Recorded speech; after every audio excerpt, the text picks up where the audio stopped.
Hello ladies and gentlemen, welcome back to the channel. My name is Mark Roden, and in today's video, it's absolutely freezing up here in Connecticut. What is the temperature actually at right now? Let me check. It is so cold though, and obviously we have all our heat off and everything because it's the end of May, so it's supposed to be nice out. It's 43 degrees and it's raining, so that's nice. And so I'm a chilly lad, so I got the hoodie up today. So just felt like I should mention that. But in today's video, we're going to be going over the Audi R8 first generation, the good, the bad, and the ugly. For those who don't know and are new here, the good, the bad, and ugly is a series that we do where we just go over everything you need to know about the car first. Then I tell you what the car community tends to do with them in terms of modifying them. Then I tell you the good, the bad, and the ugly, which we'll go over that when we get there. And then at the end of the video, I tell you whether or not I think you should buy the car, depending on the current situation that you are in. And normally we go off of recommendations, although today is actually not a recommendation day.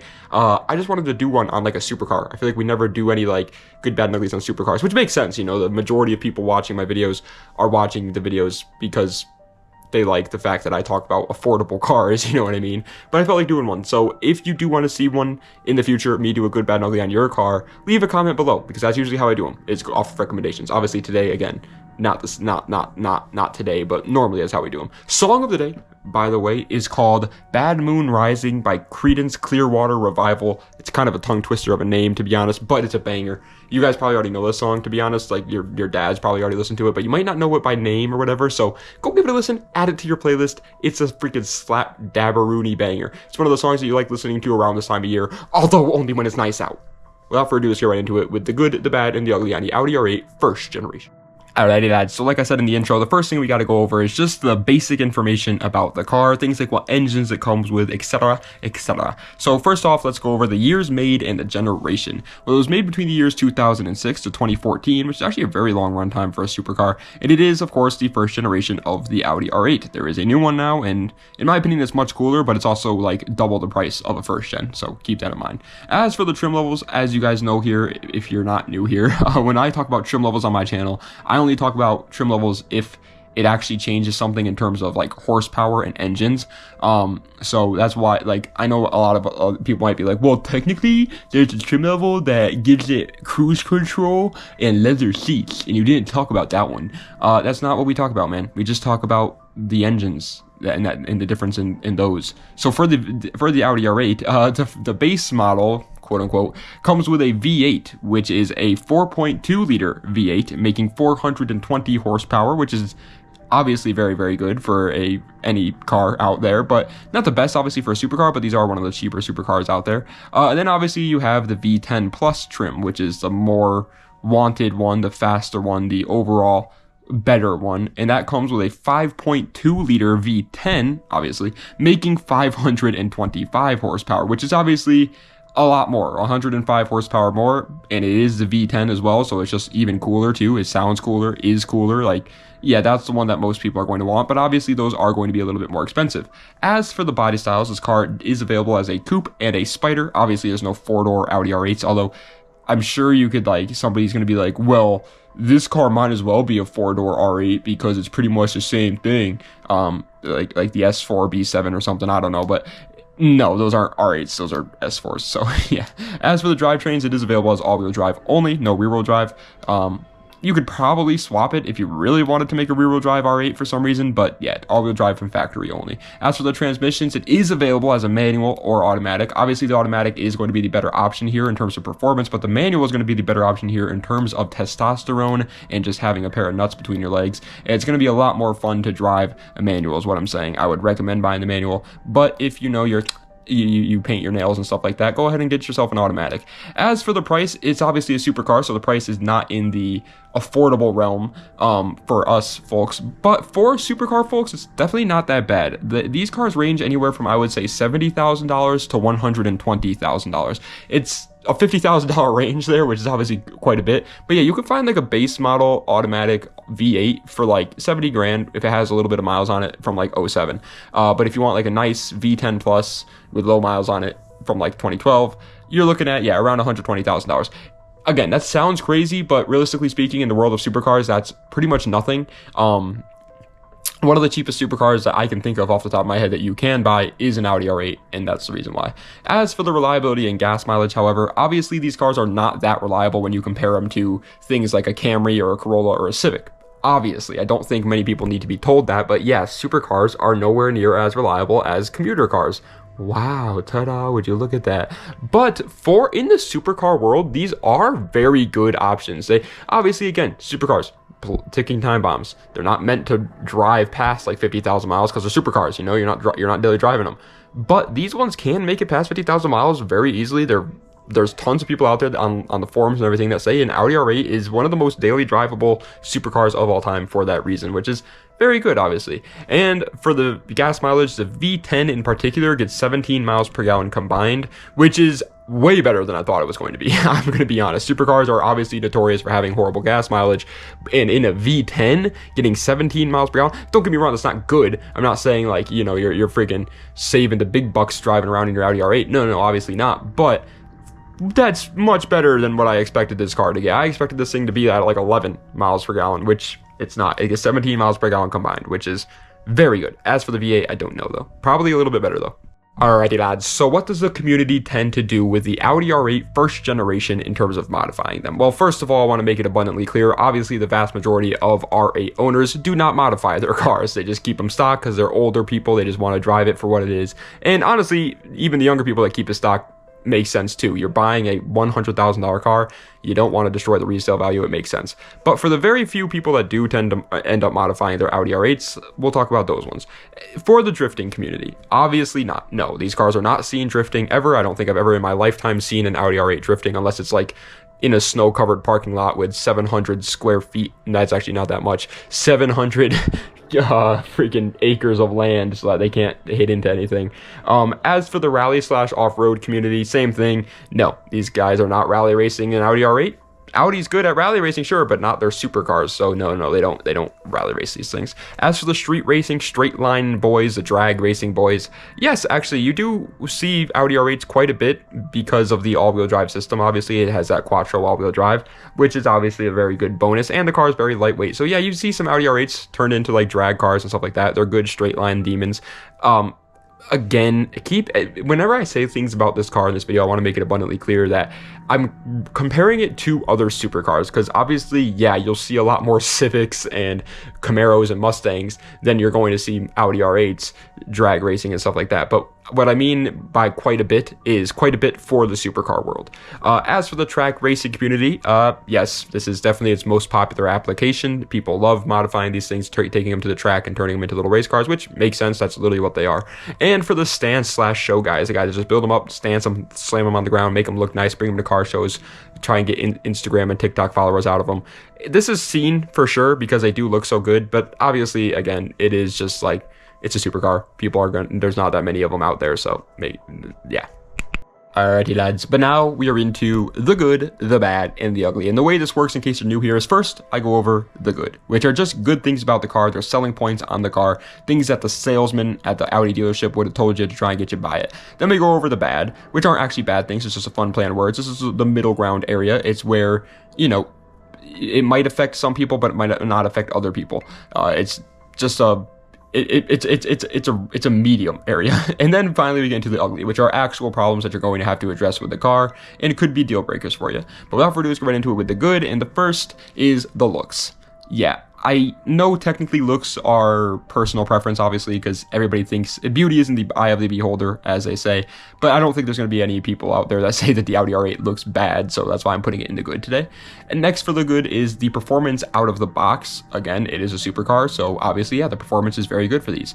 Next for the good is they are one of the cheapest supercars to buy. We've already mentioned this multiple times, but again, if you want that supercar tax and whatever, you want that supercar handle, this is one of the cheapest ways you can do it. Next is obviously they are going to be a clout machine. If that's what you're looking for followers, looking for, you know, all the wrong attention, then it's there for you, man. That's what it's there for. Next is the community behind them is obviously pretty good, because any community with a very, very small number of people in it tends to be better than a community with a large amount of people in it, because they just don't get the spotlight put on them that much. And so yeah, the community for the Audi R8 is obviously pretty good. Also, the people that own an Audi R8 are probably going to be mature people because they have the money to buy a car and 9 times out of 10, that is a mature, older person.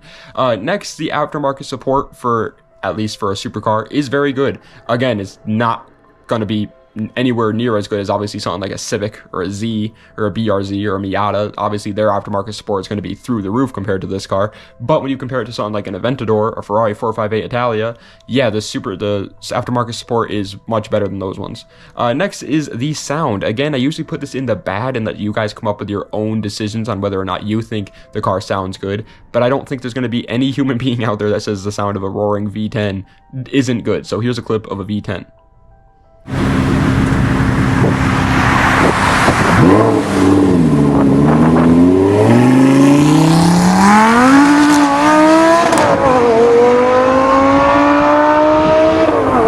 Next is they are actually apparently a very comfortable drive for a supercar.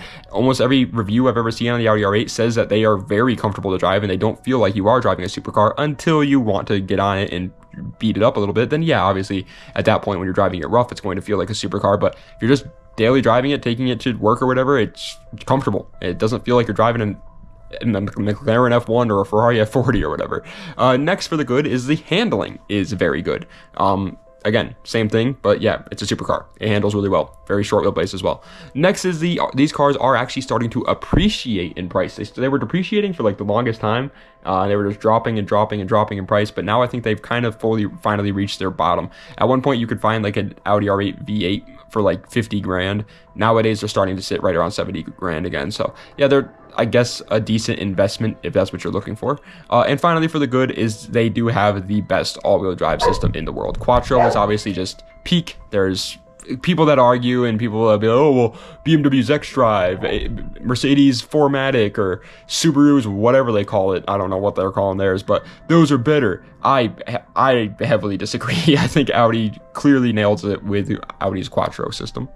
But now we are into the bad. And like I said, this is actually not actual bad parts about the car. They're just kind of take it or leave it areas.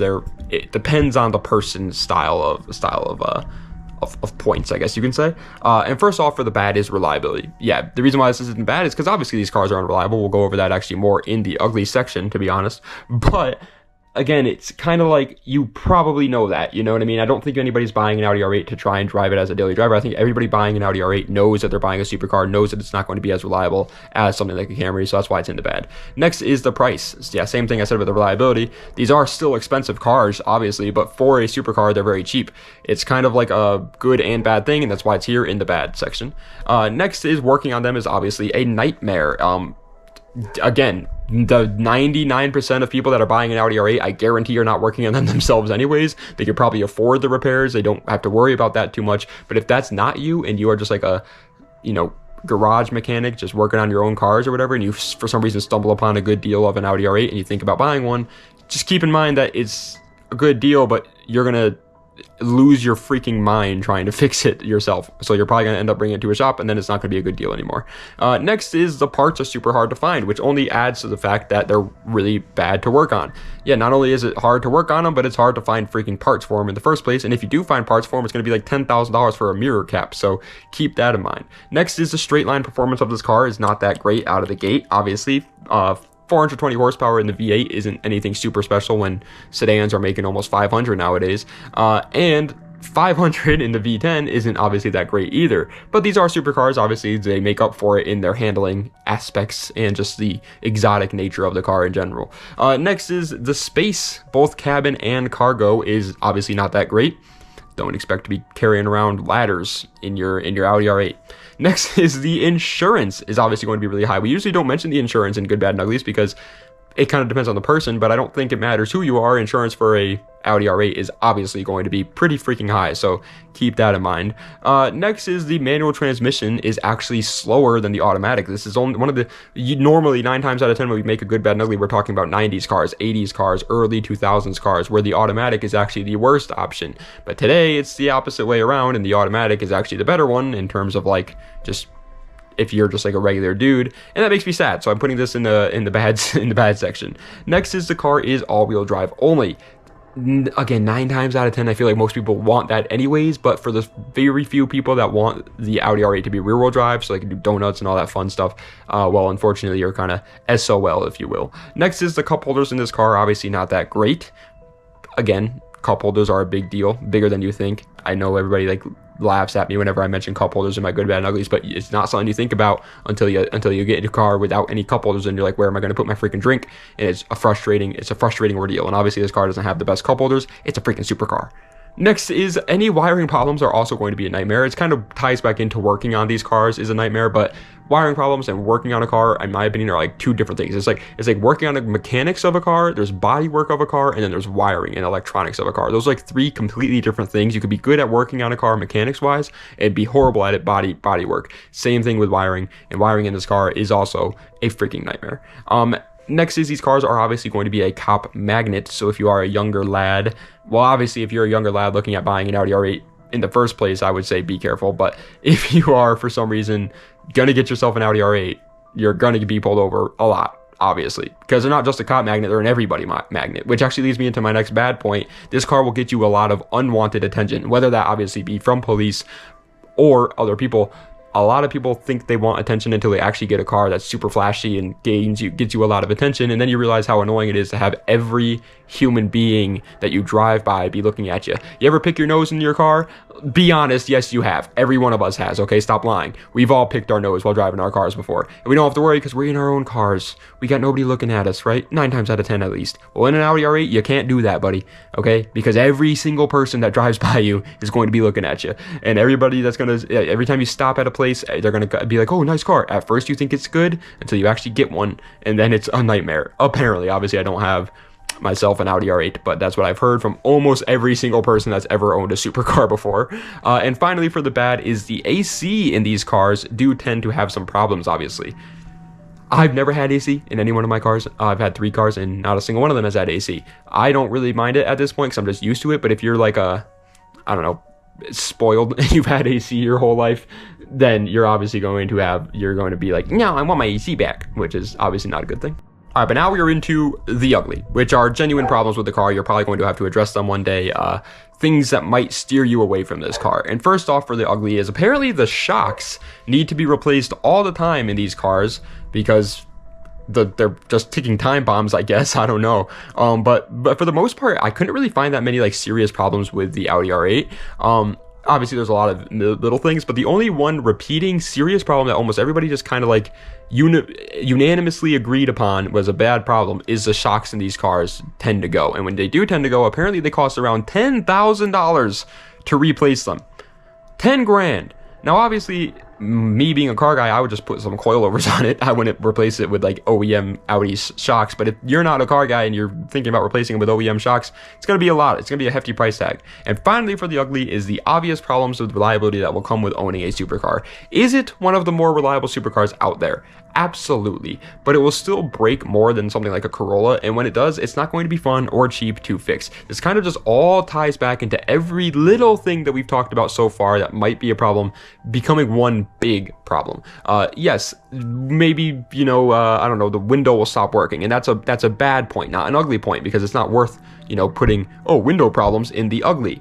But when you have all these problems start to add up over and over and over again, time and time and time again, that becomes an ugly problem. And so this is why I'm trying to like, it's kind of hard to explain because I can't just pin it on one certain thing, but it's just the reliability as a whole of this car. The nature of owning a supercar is completely different than owning even just a sports car. Even if you're used to owning like, I don't know, Corvettes your whole life or M3s, this is going to be a completely different beast in terms of the reliability, in terms of like maintenance costs and stuff like that. And I just felt like I should put it here in the ugly before we get out of this video. So my final thoughts. Do I, Mark Roden, think that you, whoever you are, should buy an Audi R8 first generation? Well, for the daily driver folks, so folks that just want to get from point A to point B, they don't care how cool their car is, they don't care how fast their car is, they just want to get there reliably and safely. Not in a freaking million years. Why would you even click on this video, honestly? I don't get it. How did you make it all the way to this point in the video, actually? No. don't buy this car for a daily driver. That's the stupidest thing I've ever heard. As for the car guys looking for a daily driver, because we're obviously a little bit different when we find our daily drivers, we get the Ford Focus ST while the rest of the world is getting the Ford Focus SE as their daily drivers. Still not in a million years, maybe not in like 900,000 years though this time. But no, I still don't think it's a good option for us. Obviously, just buy an S4 or like an S6 even, or an S7, RS7s, whatever they're making nowadays with those cars. No, though, I don't think it makes really much sense for us to buy it. The space alone is a dead giveaway to not drive this thing as a daily driver. You got no space. What are you going to do with it if you need to like put tires in it for your drift car? Put them on the roof? Well, now you got stains and stuff and paint scratches on the roof of your Audi R8, your $100,000 car. You're a big dingleberry. As for the Sunday cruiser folks, however, the people that are just going to buy them, park them, drive them once a weekend with their wives and just enjoy them, yeah, this makes sense for sure. They are appreciating in price as well, so if you're buying it for an investment type of opportunity, again, yeah, I think so. Sorry, excuse me for my burp there, that was disgusting. But yeah, I think it's a good option for you. And as for the race car / project car folks, the folks that are going to buy it up, build it up to be a race car, have a bunch of fun with it, yeah, I would love to see more built R8s out there, so yes, but at the same time, obviously, do I think it's a good financial decision? Not in the slightest bit. I think you could have just as much fun in a much cheaper car, obviously. But if you have the money and you're thinking about buying an R8 and turning it into like some time attack car or whatever, sure, obviously it would be super cool to see that, but I don't think it's obviously the best idea. But ladies and gentlemen, that is the end of today's video of the Audi R8 first generation, the good, the bad, and the ugly. I hope you guys enjoyed. If you did, please be sure to like, comment, and subscribe to the channel for more content just like this. Let me know what other videos I'd like to see in the comment section down below. Check all the links in the description for any of my other social medias or other YouTube channels and any of that mumbo jumbo. It is like so it's like, it's not even the cold that's driving me nuts about, like, I know I complained about it in the intro, but it's not even really the cold that's like a problem. It's the dryness. I'm like so dry. Look at my lips. I look like a plum. Are those the furry ones? I don't remember which ones. I think it's plums. No, kiwis. That's what those are. Yeah, kiwis. I look like a kiwi right now, man. I'm all like slightly furry and just dry, and I feel like an idiot. I feel like that. You know that guy from Monsters Inc. And he got like the machine put on his face, and they like sucked out his screams through the machine, and then like afterwards he was just completely pale, but his lips were like bulging and red. That's what I look like right now, and I feel like an idiot. It's because it's so dry and cold out when it shouldn't be dry and cold out at all. So my body's like used to being, you know, moist and damp and humid out, and it's not, so it hasn't been able to prepare. So now it's just like, and it's so frustrating. I hate it so much, man. It's literally May 22nd. May 22nd. If you live down south, count your freaking blessings, man, because up here we just get the whatever weather. It doesn't matter if it's summer, winter, it's just whatever weather it decides to be. That's what we got to deal with, and it's so frustrating, man. I can't stand it. Either way, thank you guys so much for watching. Again, let me know any other cars you'd like to see me do a good, bad, and ugly on in the future. Das Vidania, and have a nice night.